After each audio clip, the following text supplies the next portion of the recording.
أعوذ بالله من الشيطان الرجيم بسم الله الرحمن الرحيم وبه نستعين إنه خير الناصر ومعين وصلى الله على سيدنا محمد وعلى آله الطاهرين. Assalamu alaikum wa rahmatullahi wa barakatuh. Un musulman sunnite qui change de voix. Pourquoi? Est-ce que c'est logique?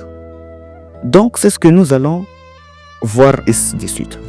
Avant de juger le choix d'un homme, il faut d'abord connaître son histoire. Aujourd'hui, je te présente le contexte du docteur Mohamed Tidjani, l'auteur du livre Comment j'ai été guidé.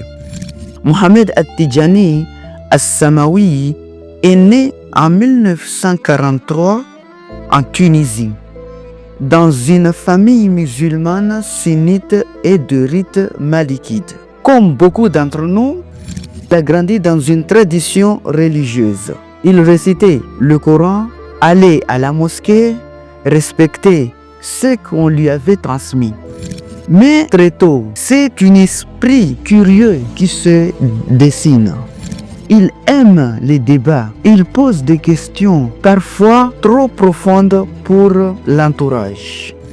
Il faut comprendre que la Tunisie de son époque est marquée par des tensions politiques, une nation forte et une surveillance religieuse intense.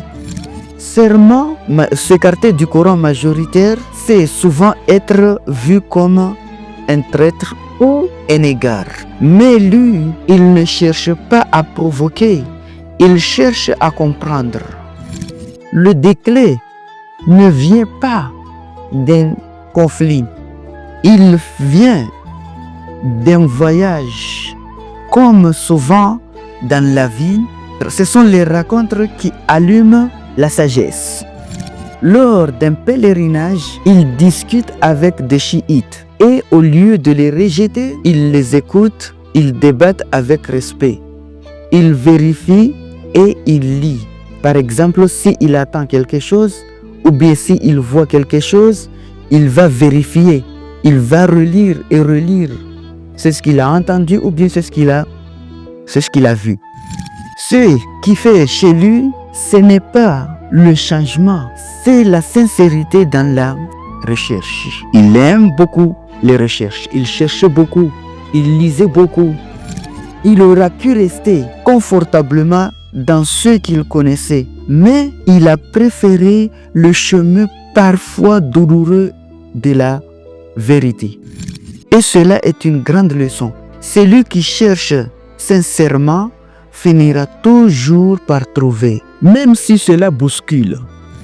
Ce que je veux que tu retiens, c'est que ce livre n'est pas le fruit d'une crise soudaine, ni d'un rejet brutal, c'est le fruit d'un cheminement long, patient et sincère.